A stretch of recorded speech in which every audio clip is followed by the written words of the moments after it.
우리 옆에 있는 분들하고 인사하겠습니다. 하나님이 당신을 사랑하십니다. 네.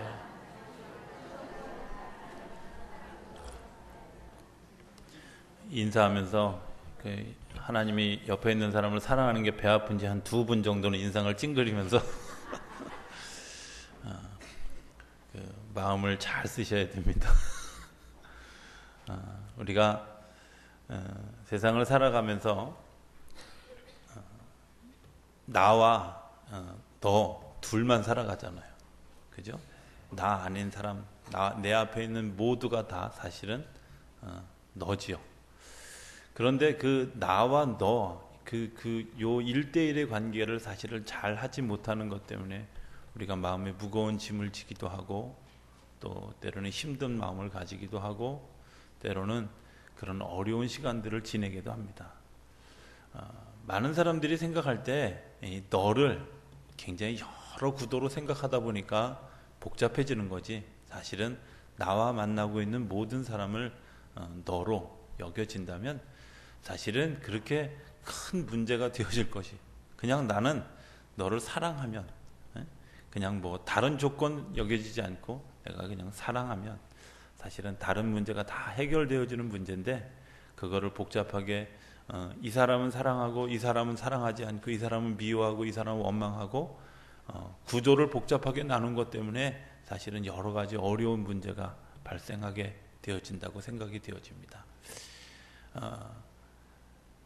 리차드 포스터라고 하는 사람이 쓴 그런 단순하게 사는 삶이라고 하는 책에 보면 사람의 삶이 굉장히 단순하죠. 태어나서 살고 공부하고 일하다가 죽는 것, 단순하죠. 하나님이 임의하시는 방법도 단순합니다. 하나님이 복잡한 계산을 하지 않으시고 그냥 하나님의 계획대로, 하나님의 인도하심대로 이끌어가죠. 하나님이 일하시는 거 보면 굉장히 아주 그냥 깨끗하게 클리어하게 그렇게 일하시죠. 그 일하시는 일들을 이렇게 볼 때마다 하나님 복잡한 계산, 복잡한 어떤 수학 공식을 사용하지 않으시고 1 더하기 1은 2 곱하기 알파다, 뭐 이렇게 그냥 간단하게, 공식 자체가 어렵지 않습니다. 막 방정식처럼 그렇게 복잡하지도 않고요. 하나님이 일하시는 방법은 단순한 겁니다. 근데 우리가 단순하지 못하기 때문에 하나님의 역사를 받아들여지지 못하죠.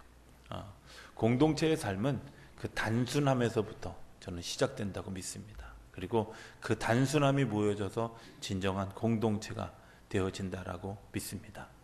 벤 자카이라고 하는 랍비가 있습니다. 이 랍비는 기원후 70년 정도 시대에 활동했던 그런 랍비입니다. 기원후 70년대 정도는 어떤 시간이었냐면 이스라엘이 완전히 멸망하기 직전의 그런 상태에서 일했던 랍비였습니다. 아마 그 랍비 중에 총회장 정도가 되는 굉장히 힘 있는 그런, 그리고 그 힘이 있기 때문에 나라를 위해서, 민족을 위해서 깊이 기도했던 그런 랍비라고 알려져 있습니다. 그 당시에도 아마 이렇게 아마 야당이 있었던지 이제 그분이 속해 있던 파가 비둘기파였고 한쪽은 이제 매파라고 하는 파가 있었는데, 이 두 파가 이제 경쟁을 하면서 이 비둘기파가 이제 교권을 가지게 되어졌고, 매파는 그것을 견제하는 그런 일들이 진행되어지는데, 그 안에 이제 굉장히 아주 미묘한 경쟁이, 미묘한 그런 다툼이 있지 않았겠습니까? 그런데 이 벤 자카이라고 하는 랍비가 어느 날 깊이 기도하면서 내가 도대체 이 민족을 위해서 내가 할 수 있는 것이 무엇일까라는 고민을 하게 되어졌습니다. 그리고 그것을 위해서 기도하다가 어떤 결론을 내리게 되어졌는데, 그 결론을 실행하기 위해서 제일 먼저 한 일이 뭐였냐면 당신이 아프다고, 죽을 병에 걸렸다고 이제 소문을 내게 하는 일들이었습니다. 그래서 이분이 알아누웠습니다. 알아누웠고 자기가 생각한 대로 많은 사람들이 문병을 오게 되었고, 문병을 오게 되어졌을 때 그 사람들의 입소문을 통해서 이 사람이 죽을 병에 걸리게 되어졌다 하는 이야기가 소문이 퍼지게 되고, 며칠 후에 이 사람이 실제로 죽었다고 결정이 났습니다.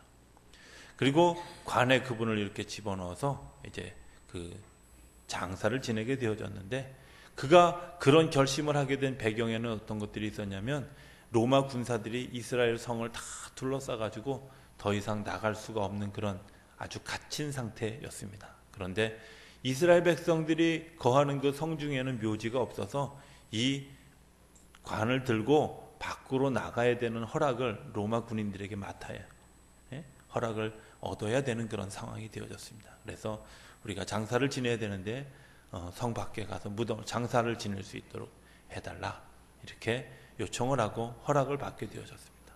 그런데 메파에서 아무리 생각해도 이 벤자카이라고 하는 이 사람의 죽음을 믿을 수가 없다. 관 위에서 이렇게 막 좀 창을 찔러서 확인을 좀 해봐야 되겠다. 이렇게 이야기를 하면서 굉장히 극렬하게 반대를 했습니다. 그런데 유대율법에는 죽은 사람들의 시신을 보지 못하게 되어 있는 것뿐만 아니라 시신을 훼손하는 행위를 굉장히 엄격한 어떤 그런 그 잘못으로 규정하고 있습니다. 이제 그런 조항들을 내세워서 그렇게 하지 못하도록 막았고, 다시 로마의 군인들도 그 사람 그 벤자카이의 관을 칼로 찔러서 이 사람이 죽었는지 안 죽었는지 확인해 봐야 되겠다 하고 달겨들었을 때 이 랍비의 제자들이 이렇게 얘기합니다. 만약에 로마 황제의 시신이라면 당신들이 그렇게 하겠느냐. 우리가 존경하는 랍비의 죽음을 그렇게 훼손하지 말라고 하면서 이제 장사를 지내는 곳까지 오게 되었고, 예정된 순서대로 벤자카이는 관에서 나와 이제 그 로마의 가장 유력한 장군의 그 장군과 면담을 요청합니다. 그 가장 유력한 장군과 면담을 요청한 벤자카이가 이렇게 얘기합니다. 내가 당신에게 로마 황제에 대한 경의를 표합니다. 당신은 로마 황제가 될 것입니다. 아마 이런 얘기였겠죠. 그 장군이 굉장히 놀라면서 그리고 두려워하면서 그런 말 하지 말라고 막 옥신각신하다가, 그런데 나를 찾아온 이유가 뭐냐? 당신이 유력한 로마 황제가 되고 또 장군이 되어졌을 때 꼭 우리 민족이 결국 멸망할 수밖에 없는데 그 멸망하기 전에 꼭 하나만 좀 지켜줬으면 좋겠다 하고 부탁을 했습니다. 부탁이 뭐냐? 우리를 위해서 작은 학교 하나만을 좀 남겨주어줬으면 좋겠다 이렇게 요청을 했습니다. 그것이 시나고게라고 하는 그 회당을 얘기하는 겁니다. 회당은 좀 남겨두어줬으면 좋겠다. 그리고 그 로마 황제가 되어졌던 그 유력한 장군은 그 사실을 별 대수롭지 않게 생각하고 받아들여졌습니다. 그리고 이스라엘 나라는 다 멸망하게 되어졌는데, 이스라엘 백성들의 그 삶의 자리에 뭐가 남아있느냐? 시나고게라고 하는 그 회당이 남아있었고, 2000년이 지나고 난 다음에 다시 이스라엘 백성들이 당신들의 땅으로 돌아올 수 있는, 유대 민족들이 다시금 그 땅으로 돌아올 수 있는 그 원동력이 어디 있었을까? 회당이었다고 많은 학자들이 또 신앙인들이 고백하는 것을 보게 됩니다. 그 회당을 통해서 2000년이 지나고 난 다음에 다시 모일 수 있는, 그리고 다시 회복할 수 있는 그런 기회가 되어졌습니다. 오늘 설교의 제목을 회당에서 가르치시며 라고 했습니다. 좀 더 이렇게 변화를 주면서 뭔가 이렇게 사람들이 탁 어필할 수 있는 제목을 드리고 싶지만, 저는 단순한 것을 굉장히 좋아합니다. 왜냐하면 단순한 것 가운데 하나님의 역사가 있게 된다고 믿습니다. 제 카페로 오신 분들 이렇게 초창기에 제가 설교했던 제목들을 잘 보시면 굉장히 기교를 부렸다 이런 생각이 드시게 될 겁니다. 그런데 후반기에 오면서 목회 후반기에 오면서 계속해서 제가 설교 제목을 아주 단순하게 회당에서 가르치고 천국 복음이고 그냥 별 기교를 부리지 않는 이유가 있습니다. 왜냐하면 기교를 부리는 것조차도 하나님이 그 일들을 통해서 영광 받으실 것을 어쩌면 훼손하는 행위가 되지 않을까 하는 생각을 하게 됩니다. 설교하면서 여러 가지 막 어떤 그런 그런 것들을 이렇게 잘 치르지 않는 이유가 있습니다. 그냥 단순하게 나와 너가 만나는, 나와 당신이 만나는 그런 그 삶의 자리, 그 삶의 자리를 통해서 하나님이 일하실 것을 믿기 때문에 그렇습니다. 회당은 뭐 하는 곳이냐? 나와 너가 만나는, 내가 하나님과 나와 당신으로 만나고 내가 이웃과 나와 내가 만나는 것고, 그런 그 만남이 이루어지는 것이 회당입니다. 그곳에서 제일 그 회당을 이끌어가는 구심점이 무엇일까? 하나님의 역사이고 하나님의 인도하심이라고 믿습니다. 회당에 만약에 사람만 모였다면 그곳에는 그렇게 대단한 영향력을 발휘하지 못했을 것입니다. 그런데 그것을 그대로 유지할 수 있었고 2000년이 지난 지금도 그리고 지금도 그 회당이 존재하고 그 회당에서 많은 유대인들이 교육을 받고 그 속에서 새로운 생명력을 공급받는 이유가 무엇일까? 그곳에는 여전히 하나님의 임재가 그곳에 있었고 그 임재가 있는 것들을 우리 개신교가 받아들이고 교회를 세우고 교회 안에서 우리가 같이 교육하고 가르치고 그리고 삶을 나누는 일들을 하는 것, 이것도 일종의 시나고게와 같은 회당이라고 하는 겁니다. 어떤 분들이 이렇게 얘기하는 분들이 있을지 모릅니다. 예루살렘 성전이 있지 않습니까? 네, 예루살렘 성전은 모든 사람이 한꺼번에 다 모여서 예배했던 자리입니다. 예루살렘 성전이 늘 열려있는, 모든 사람에게 보편적으로 열려있는 자리가 아니었습니다. 그리고 예루살렘 성전에는 특별한 절기에만 가는 그런 성전이었고, 각 지역의 이 시나고게라고 하는 회당이 마치 지금 우리의 교회들처럼 그렇게 회당이 어느 곳이냐 생각해 보면 지금 우리가 예배하고 있는 그런 교회라고 저는 여겨집니다. 그 교회에서 그럼 어떤 일들이 일어날까? 먼저 하나님을 예배하는 일들이 일어나고 하나님의 역사를 경험하는 일들이 일어나게 되어집니다. 나는 교회를 다니면서 하나님의 역사를 경험한 적이 없습니다. 이렇게 얘기하는 분들은 이제 교회를 좀 더 다니면서 하나님의 은혜를 구하는 일들이 있어져야 될 것입니다. 왜? 하나님이 이 모든 일들을 이끌어가는 주인이고 이 모든 일들을 이끌어가는 구심점이기 때문에 그렇습니다. 교회가 여러 가지 이야기들 합니다. 교회 주인이 누구냐라고 질문할 때 많은 사람들이 교회 주인은 성도입니다. 교회 주인은 목사입니다. 교회 주인은 장로입니다. 여러분들 아닙니다. 교회 주인은 하나님이십니다. 하나님이 계획하시고 하나님이 세우셨습니다. 그렇게 얘기하면 또 많은 사람들이 이렇게 그거 너무 추상적이고 이론적인 얘기 아니겠습니까? 이렇게 말하는 사람들도 있습니다. 그런데 하나님이 주인 되는 것은 뭐냐? 하나님의 말씀이 중심이 되어지고 기도하며 공유하는 것을 나누고 성령께서 우리에게 주신 것들을 같이 나누고 삶을 살아가고 함께 하나님의 일을 해가고 함께 헌신해가고 함께 하나님의 나라를 확장해가는 일들을 하고 있다. 그것이 하나님이 그 일들을 이끌어가는 겁니다. 하나님이 영광을 받으셔야 되는데 사람이 영광을 받으려고 합니다. 하나님의 말씀이 우리 속에 들려져야 되는데 내 주장이 그 속에서 들려지려고 합니다. 하나님 앞에 기도하면서 하나님이 우리에게 주신 말씀이 우리의 삶을 움직여 가야 되는데 내 삶이, 내가 경험했던 경험이, 내가 가지고 있는 이론이 내 삶을, 우리의 공동체를 이끌고 가면 그 공동체는 점점 피폐해지고 어려움을 겪어갈 수밖에 없습니다. 하나님의 일을 한다고 하면서 하나님의 일을 하는 것이 아니라 내 일을 하려고 하는 어리석음을 범하게 될 때가 많이 있습니다. 헌신한다고 하면서, 내가 헌신한다고 하면서도 내 영광을 드러내는 때가 얼마나 많이 있습니다. 내 영역을 확장시켜 가려는 그런 일들을 행하게 하려고 하는 일들이 많이 있습니다. 그것 때문에 사실은 공동체의 구심점이 무너졌습니다. 그런데 한번 생각해 봅시다. 내가 볼 수 있는 시선이 얼마나 먼 곳을 바라볼 수 있겠습니까? 내가 바라볼 수 있는 그 시선 그렇게 멀지 않습니다. 우리가 멀리 육안으로 멀리 바라본다고 하는 것, 몇 억광년 떨어져 있는 별빛 간신히 밤에 발견할 수 있는 것, 낮에 기껏 볼 수 있는 것, 1광년 떨어져 있는 해밖에 볼 수 없습니다.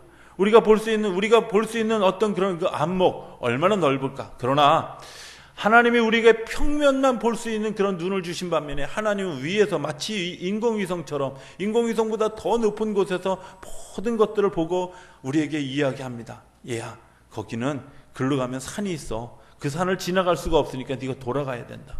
거기에는 늪지대가 있어. 거기에 빠지기 때문에 네가 거기 가면 안 된다 하고 우리에게 들려주시고 보여주시고 깨닫게 하시고 알게 하시는 일들을 성령님이 우리에게 끊임없이 이야기하십니다. 때로는 설교자를 통해서 그 말씀을 선포하게 하고, 때로는 우리 이웃을 통해서 그 말씀을 들려주게 하고, 때로는 내가 성경을 읽을 때 그 말씀 속에서 깨달음을 얻기도 합니다. 여러분들, 우리가 말씀을 읽는 것이 왜 중요하냐? 그 말씀 속에서 하나님의 가이드 하시는, 하나님이 우리의 삶을 이끌어 가시는 하나님의 그 인도하심을 볼 수 있기 때문에 그렇습니다. 그리고 그 길이 우리의 삶을 복되게 하는 길들이고 우리의 삶을 생명 있게 하는 일들이기 때문에 그렇습니다. 우리가 말씀에 귀를 기울여야 되는 이유가 있습니다. 그곳에 하나님의 생명력이 있습니다. 그래서 말씀을 준비할 때마다 늘 마음에 부담이 있습니다. 그 말씀을 듣고 그 말씀을 기억하고 그 말씀을 따라갔던 사람들이 실족하고 넘어지는 것에 대한 부담. 그래서 늘 하나님 앞에 기도할 수밖에. 하나님 어떤 삶을 어떻게 인도해 가시기를 원하십니까? 하는 그런 기도의 제목을 물을 수밖에 없다고 하는 겁니다. 우리는 종종 이렇게 얘기합니다. 나를 따라오너라. 그렇게 이야기하는데 여러분들 저는 그 하나님을 따라가야 된다고 믿습니다. 그리고 늘 하나님이 어떻게 길을 인도해 가셨는가를 보게 됩니다. 그런데 가끔 말입니다. 맨 앞에 서 있는 제가 하나님을 바라보고 있다가 잠시 딴 생각을 딱 했는데 하나님이 안 계셔요. 어디 갔는지 방향을 잃어버릴 때가 있어요. 그래서 그 방향이 조금 빗나갔는데 나중에 굉장히 많이 빗나가는 것을 보게 됩니다. 성도들이 왜 지도자를 위해서 기도해야 되느냐? 왜 지도자들을 위해서 기도해야 되냐면 그분들이 방향을 잃어버리지 않도록 늘 예수 그리스도 그분만 바라볼 수 있도록 하나님의 도우심을 바라볼 수 있도록 그분을 바라봐야 돼요. 그리고 그분이 그것만 바라볼 수 있도록 기도하고 지원해 드려야 한다고 하는 사실입니다. 왜냐하면 사단이 어떻게든 넘어뜨리려고 어떻게든 그 공동체를 회파하려고 하나님의 일들을 방해하는 일들을 사단이 하고 있다는 겁니다. 그리고 가장 제일 먼저 첫 번에 선 지도자들을 반드시 눈을 멀게 해서 듣지 못하게 해서 그리고 방향각을 잃어버리게 해서 방향을 잃어버리게 한다는 겁니다. 방향을 잃어버린 것 때문에 고통당한 그런 경험들이 있지 않습니까? 그 내가 방향을 바로잡지 못한 것 때문에 내 마음속에 아픔을 겪었던 그런 그 시간들이 있지 않습니까? 그런데 그 시간들을 통해서 우리가 깨달았다면 이제 수정해야 되지 않겠습니까? 이제 바꿔야 되지 않겠습니까? 하나님이 우리 삶의 중심이십니다. 하나님이 우리 삶의 전부입니다. 고백할 수 있는 역사가 필요합니다. 그리고 그 말씀에 귀를 기울이고 우리가 기도하면서 하나님의 인도하심을 구하는 일들을 우리가 구해야 한다고 하는 겁니다. 제가 개인적으로 우리 성도님들 만나면 주일날만 얼굴 보게 돼서 굉장히 마음이 아픕니다. 이렇게 제가 이야기하는 분들이 있죠. 예. 목사님이 어떤 그런 그 교회 나오라고 하는 전략을 그렇게 하는가 보다 생각할 수 있습니다. 물론 그렇습니다. 그러나 그 이면에 이런 것이 있습니다. 매일매일의 삶을 하나님과 동행하는 것과 내가 일주일에 한 번 주님을 뵈는 것과 좀 차이가 있지 않겠습니까? 아니, 어떻게 하다 보면 그 일주일에 한 번 오다가도 어떤 순간 무슨 일이 있어가지고 한 주간을 딱 거르고 나면 바로 보름 만에 교회 오게 되는 거예요. 그리고 어떤 일이 있어서 퐁당퐁당 있어가지고 보름 만에 한 번씩 이렇게 오게 되면 한 달에 2번밖에 교회 못 오는. 그리고 하나님을 만나는 일들이 내 안에서 무뎌지는 그런 일들이 일어나게 되어진다고 하는 겁니다. 여러분들 별로 의미 없는 일 같습니까? 그러나 하나님을 경험하고 살아가는 것과 그렇지 않고 살아가는 건 너무나 큰 차이가 있습니다. 또 하나는 우리가 같이 더불어 살아가고 있는 우리의 이웃들에 관한 하나님을 같이 바라보는 사람들이 그 사람들이 경험한 그 경험이 똑같은 경험을 했다 할지라도 그 사람들이 가지고 있는 그런 그 경험의 맛이 굉장히 다르다는 것을 느끼게 됩니다. 내가 경험한 하나님, 내가 하나님의 역사를 경험한 일들을 우리가 같이 나누는 일들이 왜 중요하냐면 그 나누는 일들이 내 성격이나 내 상황이나 내 삶의 모습이나 그리고 내가 생각하고 있는 한계나 이런 것의 차이에 따라서 다르기 때문에 그렇습니다. 우리가 이런 일들을 경험하지 않습니까? 똑같이 주일날 예배를 드립니다. 어떤 사람은 막 은혜 받아서 우는 사람이 있는데 어떤 사람은 시험 드는 사람이 있습니다. 어떤 사람은 그냥 무덤덤한데 어떤 사람은 그 말씀에 막 마음속 깊은 곳에 와 닿는 사람이 있습니다. 내가 일주일 동안 고민하고 염려하고 막 어떤 일들에 대해서 막 고민하고 있을 때 설교가 들려졌을 때 그 말씀이 맞아, 이것이 내가 답이었구나 이렇게 생각하는 사람이 있는가 하면 아무런 고민이 없는 분, 아무런 고민이 없이 아무런 갈망이 없이 이곳에 와서 그저 그냥 내가 1시간 168시간 중에 1시간을 주님 앞에 예배하는 시간으로 그냥 드려져야 되는 규칙적인 삶의 자리로 그냥 오셨다면 그 또 다른 의미로 예배 시간이 적용되어지게 될 것이라고 하는 사실입니다. 기억해야 될 것이 있습니다. 여러분들 예배 시간을 갈망하는 일들이 우리 가운데 있어져야 됩니다. 거기에 구심점이 있는 겁니다. 거기에 하나님의 역사가 있는 겁니다. 그리고 그 짧은 시간이지만 그 작은 시간이지만 하나님이 내게 임재하셔서 하나님이 나를 이루시는 어쩌면 우리가 하나님의 은혜를 경험하는 시간은 우리가 가지고 있는 여러 시간들 중에 아주 작은 시간입니다. 예배를 드리면서 하나님께 은혜를 받는 시간은 설교를 30분, 40분 하는 그 시간 동안에 불과 몇 분, 어떤 때는 몇 초의 이야기, 한마디의 단어, 그리고 한 문장의 그런 그 문장 때문에 내가 하나님을 경험하게 되어지는 때가 얼마나 많이 있습니까? 그 순간순간이 너무나 중요하다고 하는 사실입니다. 그러면 왜 교회 와서 왜 예배를 드리고 하나님을 만나야 됩니까? 라고 질문하는 사람들이 있습니다. 우리가 살아가는 삶의 자리는 굉장히 어려운 곳입니다.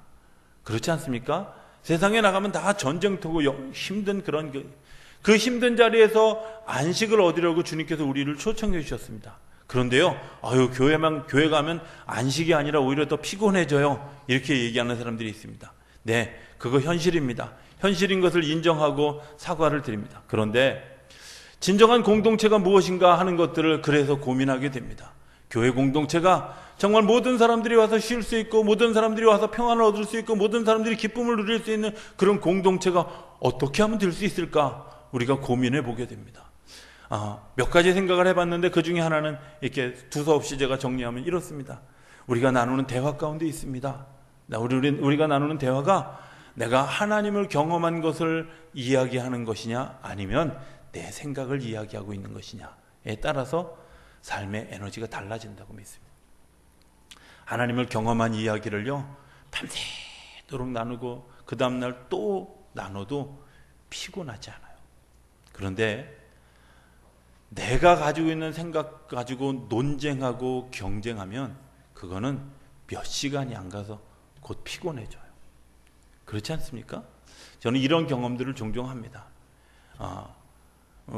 제가 하고 있는 어떤 그런 그 프로그램이 많은 사람들이 협력해서 일을 해야 됩니다. 그런데 그 협력해서 일을 하는 사람들이 내가 그때 겪었던 그 하나님의 은혜를 경험했던 그런 이야기들을 막 나눌 때는 즐거워서 시간 가는 줄도 모르고 아침에 모였다 저녁에 헤어지는데도 왜 저렇게 시간은 빨리 가 이러면서 안타까워서 돌아가는. 그래서 제가 그 연천이나 횡성에 있을 때는요, 새벽 2시에 여기 이 동네에서 서울에서 출발해가지고 집으로 돌아가고 새벽 기도하는 예도 가끔 있었어요. 그 피곤해서 어떻게 하냐고요? 사실은요, 은혜 나누고 사랑을 나누고 기쁨을 나눴을 때 피곤한 것보다는 몸은 피곤할지언정 마음속에 큰 기쁨이 있어요. 그런데 내가 내 생각, 내 마음을 나누고 내 주장을 피다 보면 때로는 내 주장에 반하는 것들에 대해서 비판도 해야 되고 또 불평도 해야 되고 불만도 해야 되는 그런 일들이 우리 삶을 지배하게 되면 그거 듣고 있는 것도 피곤하고 말하고 있는 순간에는 굉장히 시원한 것 같은데 돌아서면 마치 뒤끝이 쓴 나무를 먹은 것 같은, 앞에서 쓰고 뒤에서 단 나물이 아니라 마치 뒤끝이 쓴 나무를 먹은 것 같은 그런 그 느낌이 우리 삶을 지배하잖아. 그리고 그것 때문에 우리 삶에 굉장히 지치고 힘들어하는 것을 경험하게 됩니다. 저는 교회가 하나님을 경험한 이야기들로 채워지는 역사가 일어나게 되길 바랍니다. 제가 목회 초창기에 이렇게 차량 운행을 이렇게 하잖아요. 목회자들이 하면 뒤에서 이렇게 딱 이제 얘기를 다 하셔요. 잘 모르는데 보통 사람들이 이제 귀가 이렇게 다 앞으로 열려 있지만 저는 귀가 이렇게 뒤집을 수도 있어요. 이렇게 마음으로 뒤집을 수 있는데 뒤에 있는 이야기들을 잘 듣죠. 다 들으면 제일 처음에 그 행성에 갔을 때 그 교인들이 막 타면 뭐 심었어? 뭐 농약 뿌렸어? 이런 얘기가 전부였어요.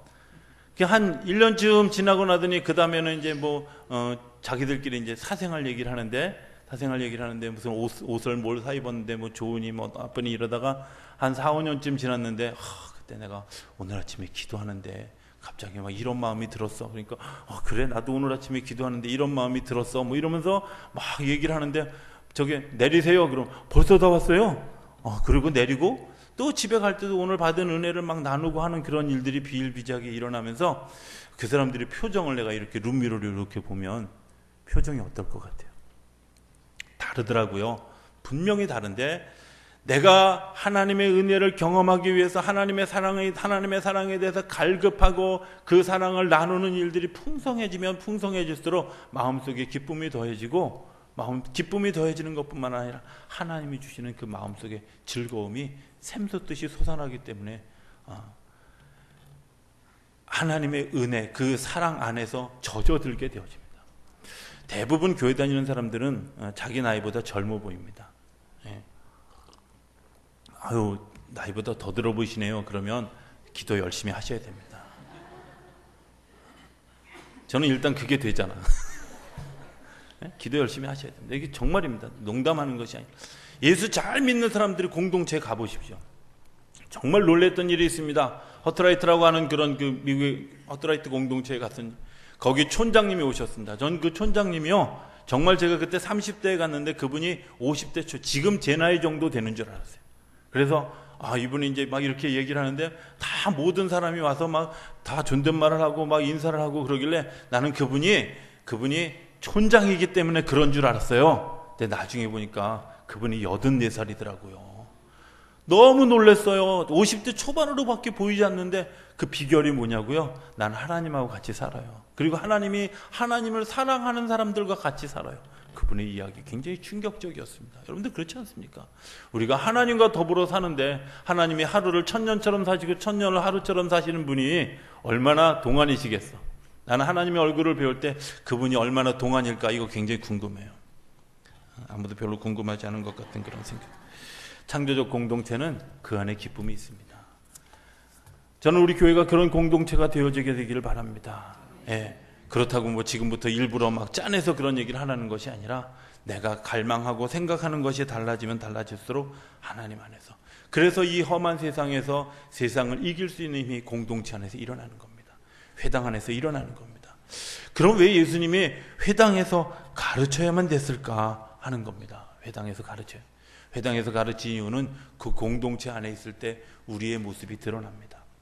굉장히 오래전에 인터넷에서 한 사진을 보았습니다. 그 사진은 막 그 고가도로가 이렇게 막 지나가는 그 밑에 있는 집 하나를 보여줬습니다. 그 집의 내용이 뭐냐면 일본에서 실제로 있었던 일인데 그 도로를 내려고 그 지역에 있는 집들을 다 보상해 주었대요. 그런데 보상해 주었는데 그 집 주인만 딱 버티는 거야. 우리 집은 안 돼. 안 돼. 그래가지고 거기다 도로를 못 내고 이 집 위로 고가도로가 몇 개가 올라간 거예요. 제가 이런 생각을 해봤습니다. 물론 뭐 어떤 보는 사람에 따라서 사안이 달라질 수 있지만 그것을 보면서 야, 그분 참 소신이 있다. 자기 것을 지키기 위해서 저렇게 애를 쓰는구나 이렇게 생각할 수도 있지만 저분이 그 고집 한번 부린 것 때문에 얼마나 많은 비용들이, 그 부대 비용이, 손실된 비용이 들게 되어졌을까 하는 생각을, 그저 그냥 거기다 교차로 하나 만들면 되는데 그것 때문에 도로를 하나 두 개씩 더 올려야 됐다면, 제가 횡성에 있을 때 다리 놓으려고 한번 우리 군청에 신청을 했더니 군청에서 뭐라 그러냐면 예산이 없어서 안 된대요. 그래서 예산이 없긴 뭐 그 다리 하나 10m 한 20m도 안 되는 다리 하나 놓는데 얼마나 든다고 그러십니까? 그랬더니 목사님 잘 모르시는데요, 최소 4억 듭니다. 다리 하나 띄우는데 4억 든답니다. 여러분들 고가도로 세우는데 얼마나 들었겠습니까? 그거 보상을 10번, 1000번을 해주고도 남을. 그래서 얼마나 많은 돈을 당신에게 보상하겠으니 이 길을 좀 내주십시오. 여기 당신의 집을 좀 해주십시오. 그런데 그분이 그냥 고집을 피우는 겁니다. 그 위로 고가도로가 지나는데 그 안에서 살아가는 그분은 행복할까 생각해 보았습니다. 답은 여러분들이 스스로 내리실 수 있게 되길 바랍니다. 때로 우리가 어떤 그런 자기 내면의 고집 때문에, 내가 그 공동체 안에서 자기만 드러나는 그 고집 때문에 사실은 자기의 모습을 보게, 저는 그 사진 속에서 제 모습을 봤습니다. 혹시 내가 고집 피우는 것 때문에 쓸데없는 사람들의 부대 비용을 내가 만들고 있는 것은 아닐까 하는 것들입니다. 쓸데없는 노력들을 더 기울이게 만드는 것은 아닐까. 공동체 안에는 그런 일들이 드러납니다.